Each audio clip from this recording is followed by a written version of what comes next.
צופים יקרים, לפנינו מגזין חדש, חלון לאשקלון. צפייה מהנה.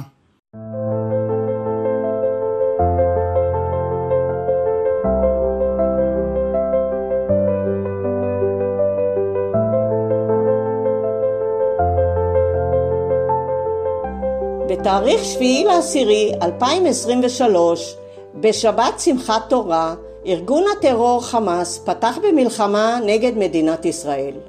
במוצב נחל עוז התנהל קרב עקוב מדם. מאות מחבלי חמאס פשטו על המוצב וכבשו אותו. במהלך הלחימה הקשה נפלו חיילים וחיילות, וביניהן 16 תצפיתניות הגיבורות שלנו. הן היו הראשונות להבין את תמונת המצב הקשה המתרחשת לנגד עיניהן, לזהות, להכריז, להכווין כוחות, עד לרגע בו יורטו אמצעי התצפית והן נותרו ללא יכולת לתמוך בכוחות הלוחמים.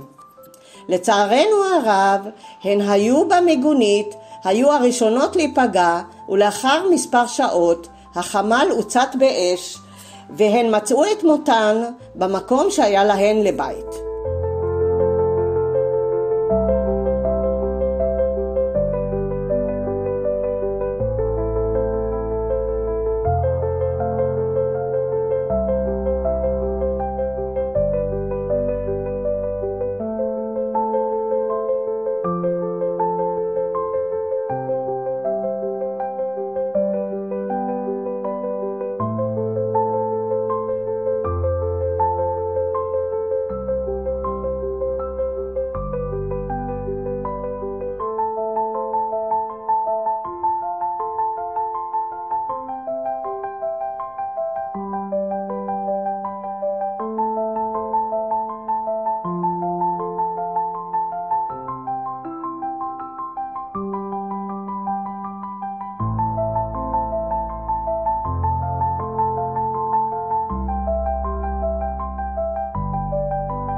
הן עמדו בחזית והתריעו, אך לא תמיד נענו ונשמעו. חלקן לחמו ואף נפלו בקרב. האירוע חיזק את ההבנה שתפקידן קריטי ומלא אומץ, אחריות ונחישות. זה הזמן לעצור ולומר להן תודה על הערנות, מסירות והעיניים הפקוחות אשר שומרות עלינו. יהי זכרם ברוך.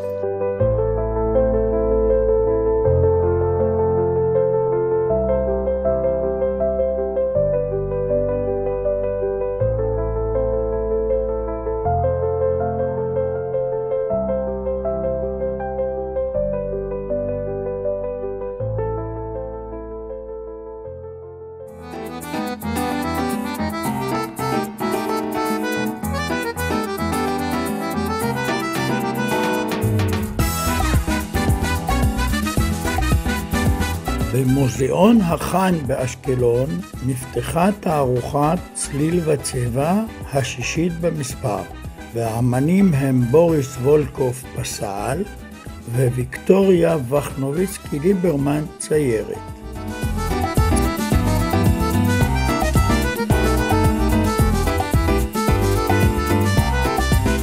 הפסלים של בוריס מושכים את העין בצבעוניות השופעת שלהם.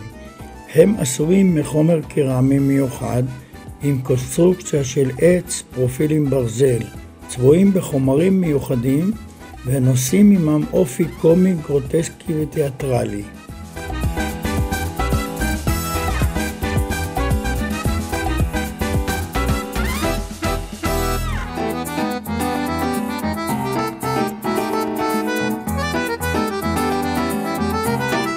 כל פסל מספר סיפור, כל יצירה משקפת לב, מחשבה ונשמה.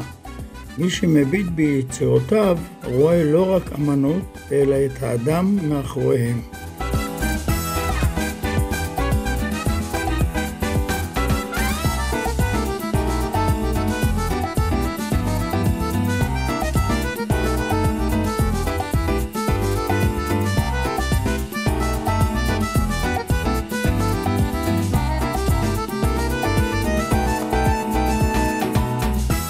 בהמשך לעבודותיו של בוריס, הוצגו בתערוכה ציורים של הציירת ויקטוריה. היצירות הן חקירה ויזואלית של זיכרון, טבע וזהות אישית.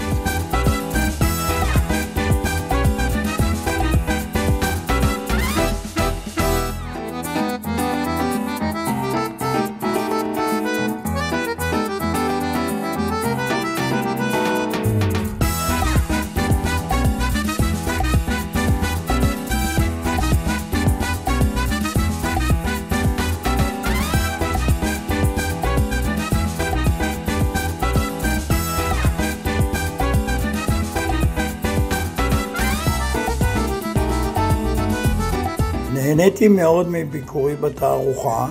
המפגש בין אומני אשקלון לאומנים מרחבי הארץ יוצר שיח תרבותי ומעשיר את הנוף האומנותי של אשקלון.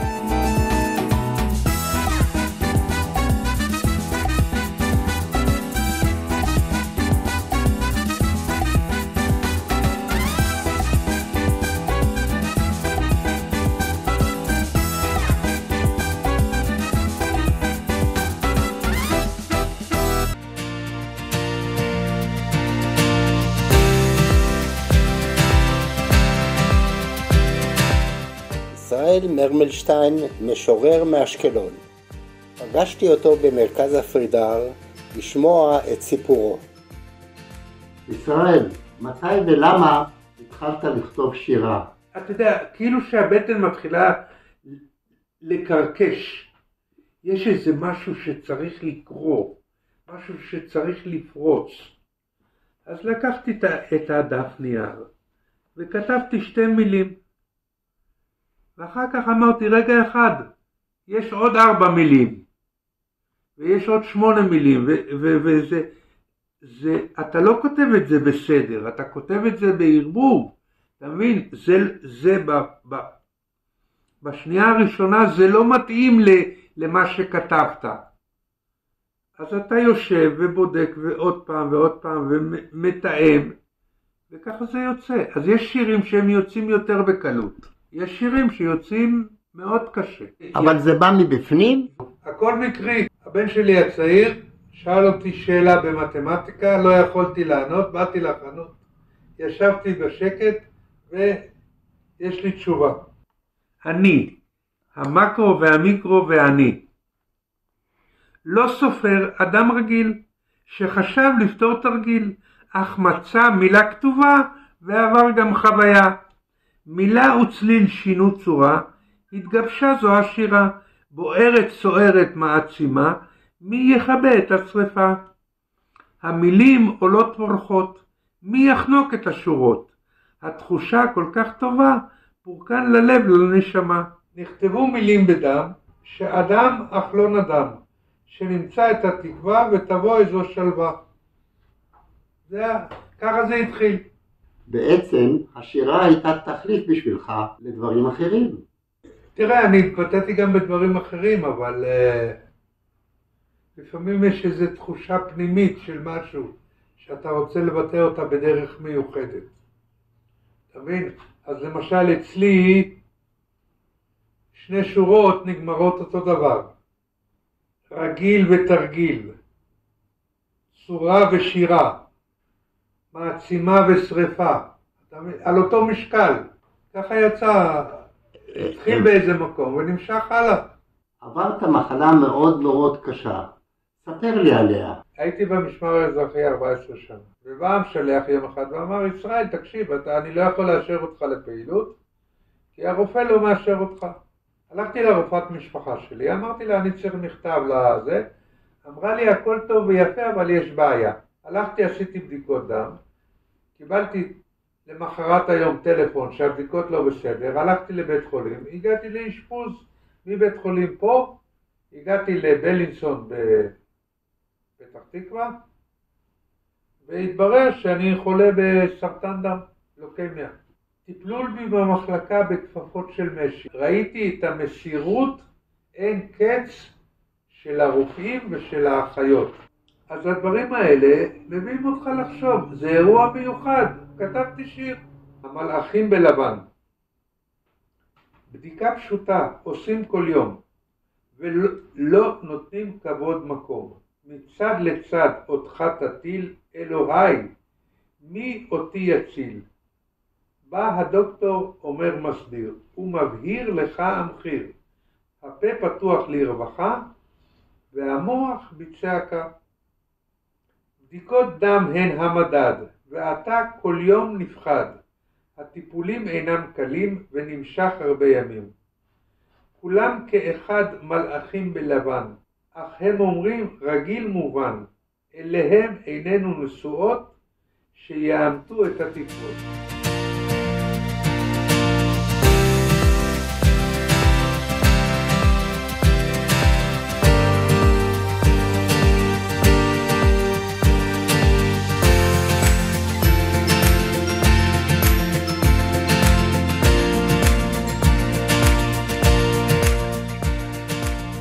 השיר נקרא לגמלאי. אחרי שנים הרבה עמל, זה קורה בדרך כלל. יוצא אדם לגמלאות, מה עוד נותר לו לעשות? עולם חדש נגלה אליו, כמו תינוק בו צעדיו.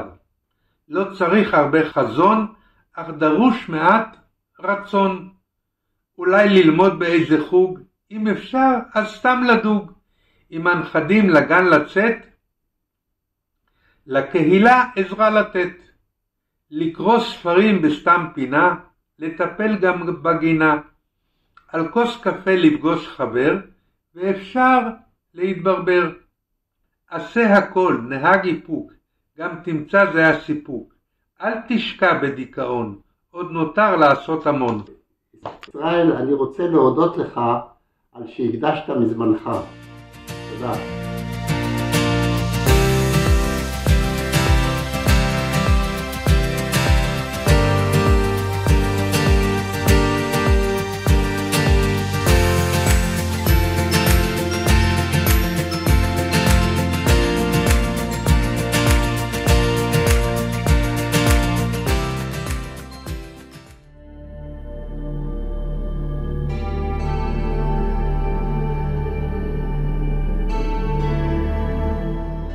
בית ג'וברין, פארק ארכיאולוגי גדול.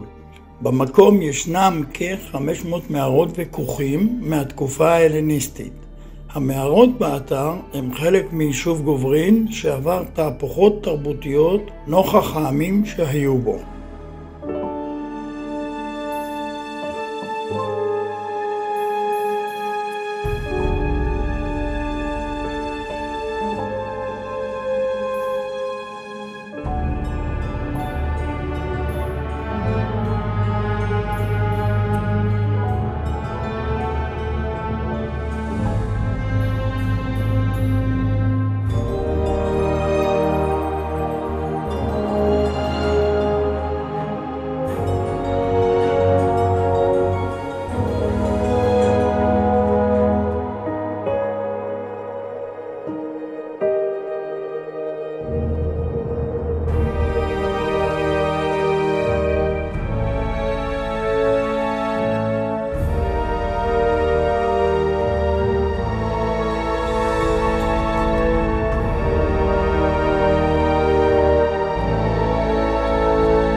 מי היה מאמין שעמוק מתחת לאדמה נמצאת לה חוויה שמשלבת אור, צבע, צלילים וזיכרונות. במקום מוצגת היצירה נערי, מיצב וידאו וסאונד במערת הפעמון, פרי יצירתם של עידן רייכל, מירב שחם ואלי חזיזה. נערי היא השכבה העליונה והקשה של סלע הקרטון הרך.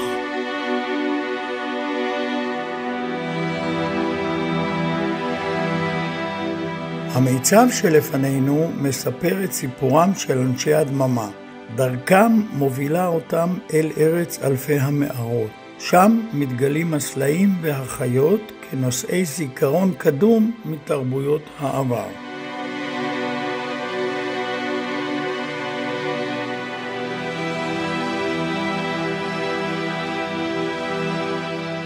בואו נרשה לעצמנו רגע פשוט להיות, לנשום, להקשיב ולתת למערה לספר את הסיפור.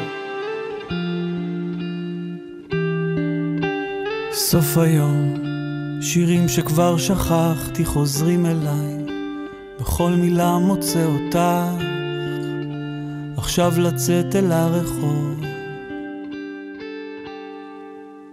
מכל הכוכבים בלילה, שלך תמיד הכי קרוב, שומר עלינו מלמעלה, כל יום, כל יום. הכל, הלוואי יכולנו כבר לשכוח מהכל, לשוט איתך רחוק מכאן. אני אוהב אותך, ותמיד עברנו יחד את הכל. איתך הכל שלם תמיד, גם אם נשבע, הלב עדיין נשאר. אני אוהב אותך.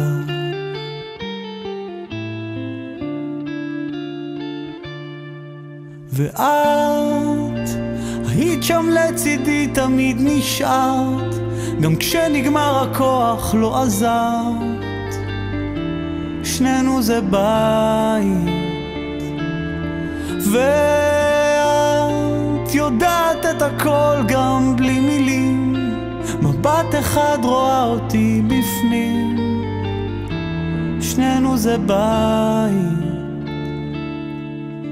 מכל הכוכבים בלילה, שלך תמיד הכי קרוב, שומר עלינו מלמעלה, כל יום, כל יום. הכל, הלוואי יכולנו כבר לשכוח מהכל, לשוט איתך רחוק מכאן. אני אוהב אותך, ותמיד עברנו יחד את הכל. איתך הכל שלם תמיד, גם אם נשבע, הלב עדיין נשאר. אני אוהב אותך.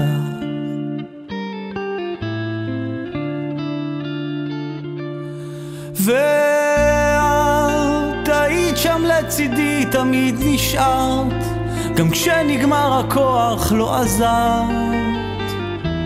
שנינו זה בית, ואת יודעת את הכל גם בלי מילים, מבט אחד רואה אותי בפנים. שנינו זה בית, מכל הכוכבים בלילה, שלך תמיד הכי קרוב, שומר עלינו מלמעלה, כל יום, כל יום. סוף היום, שירים שכבר שכחתי חוזרים אליי.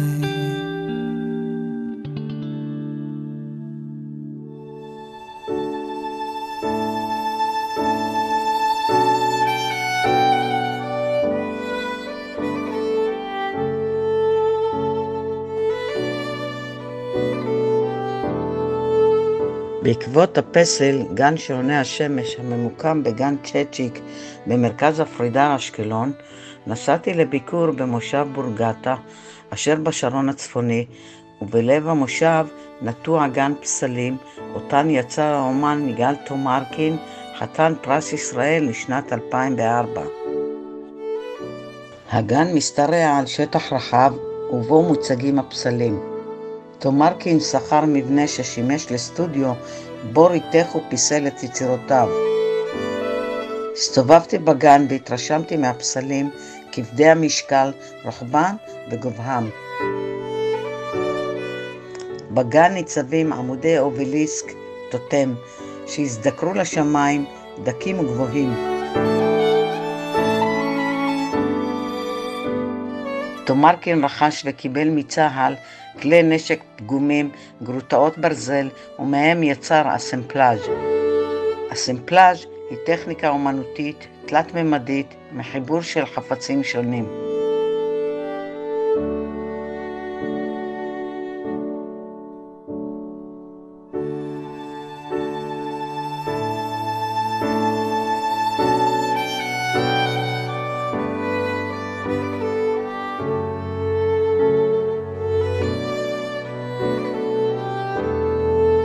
אגב, לעבודות אין שמות, כל הפרשנויות לגיטימיות, כלומר כל האמת בעיני המתבונן.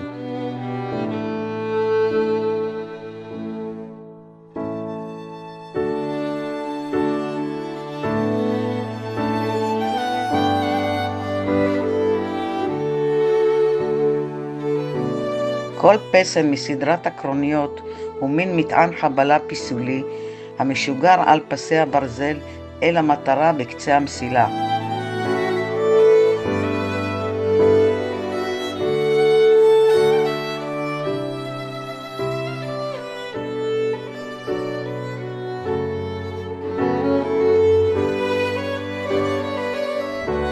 תומרקין שיחק משחק כפול כל חייו. מחד הוא נחשב אמן אנטי מלחמתי, מאידך היה בקשר ישיר עם הצבא.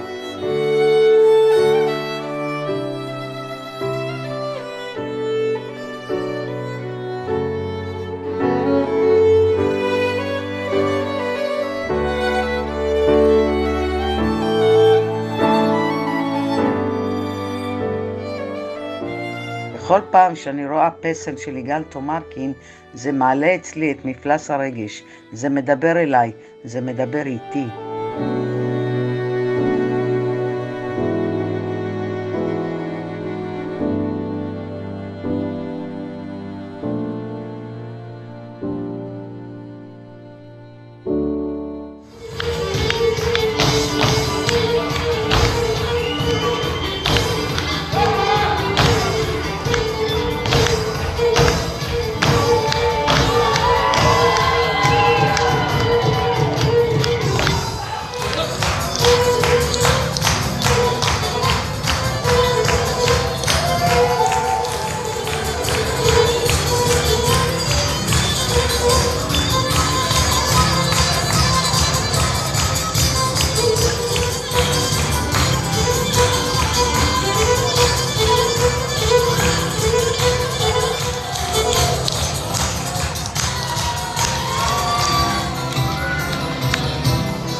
כאן סיימנו, מקווים שנהנתם, נשוב במגזין הבא.